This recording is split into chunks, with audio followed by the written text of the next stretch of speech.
कल की चिंता आज का सुकून भी हर लेती है।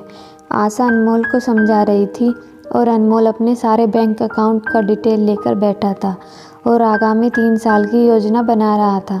जैसे कि इन 3 सालों में सोनाक्षी को कोई अच्छा लड़का मिलेगा ही नहीं और जो भी मिलेगा वो दहेज का ही लोभी होगा। तभी आशा अनमोल को समझा रही थी। दरअसल सारी चिंता उनकी बड़ी बेटी सोनाक्षी को लेकर थी। 2 साल पहले बीएड करके अब वे एक प्राइवेट स्कूल में पढ़ा रही थी।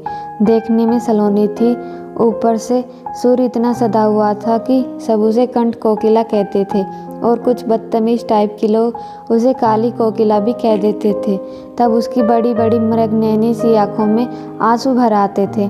दरअसल देखने में नाक नक्श अच्छे भले होने के अलावा सोनाक्षी का रंग थोड़ा दबा हुआ था और इसी वजह से उसकी शादी में भी इतनी दिक्कतें आ रही थी।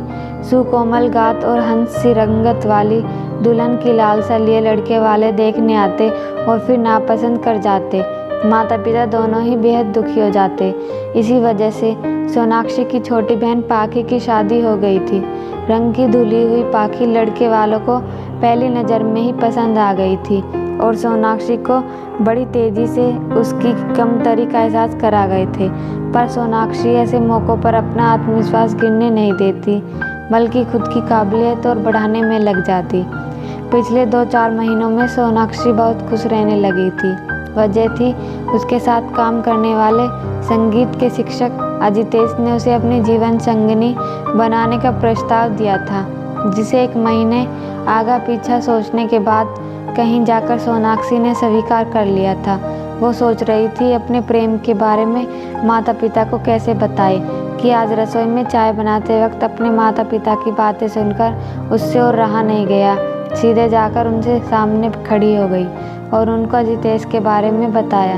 सुनकर दोनों बहुत खुश हुए और अनमोल जी ने आगे बढ़कर लड़के से मिलने की इच्छा जाहिर की और आशा भी बेहद खुश थी कि अब उसकी बड़ी बेटी का भी घर बस जाएगा। सगाई के समय दोनों की जोड़ी देखकर सब बहुत खुश हो रहे थे। सबसे ज़्यादा खुश थी पाखी। सोनाक्षी से पहले शादी हो जाना और जो लड़का सोनाक्षी को देखने आया था उसको पाखी को पसंद कर लेना, ये सब इतना अप्रत्याशित था कि पाखी आज तक एक आत्मग्लानि की भावना से बाहर नहीं आ पाई थी। अब जबकि उसने देखा अजितेश ने सामने से आकर सोनाक्षी का हाथ मांगा है और उसकी दहेज की भी कोई मांग नहीं है। सगाई के ठीक 1 महीने बाद शादी की तारीख पक्की हुई थी। शादी की तैयारी करते हुए अनमोल जी सोच रहे थे खामखा वो अपनी कंठ कोकिला बेटी की शादी और दहेज को लेकर चिंता में घुले जा रहे थे और वर्तमान को भी नहीं जी पा रहे थे। जबकि आशा जी तो हमेशा से आशावान थी, उनकी लाडली को कोई गुण ग्राहक ही हाथ मांग कर ले जाएगा और ऐसा हुए भी अब उनकी लाडली को कोई काली काचली बोलकर नहीं चिढ़ाएगा। सच में रिश्ते में जब तक मन से मन न मिले रिश्ता बनाना बेकार है और जहाँ दिल से दिल मिल जाते हैं वहाँ आपस में प्यार करने वाले 2 प्रेमियों के लिए आगे की ज़िंदगी का सफ़र आसान हो जाता है और बेहद खुशनुमा भी। जैसे सोनाक्षी और अजितेश एक दूसरे से दिल का नाता जोड़ चुके थे और अब पवित्र अंगनी के फेरे लेकर परिणय सूत्र में बंधने वाले थे।